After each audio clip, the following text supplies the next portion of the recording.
Pasca libur Hari Raya Idul Fitri, permintaan akan kartu kuning kini mulai meningkat. Hal ini terlihat di kantor Dinas Ketenagakerjaan Kota Makassar, seperti yang terpantau pada Rabu 12 Juni 2019.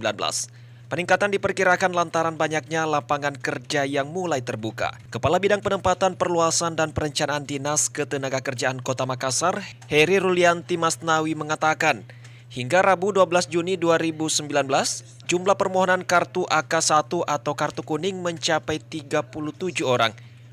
Heni menjelaskan jika kartu kuning hanya diterbitkan bagi warga Kota Makassar saja. Sementara bagi warga pendatang maka harus mengurus kartu kuning di wilayah asalnya. Ya, jadi jumlah pencari kerja yang membuat kartu AK1 atau kartu pencari kerja setelah Lebaran kurang lebih 37 orang membuat. Itu pun dengan domisili semuanya di Makassar, karena persyaratan pembuatan kartu AK1 atau kartu pencari kerja itu semua berKTP Makassar. Di luar daripada KTP Makassar, mereka wajib buat di daerah asal masing-masing.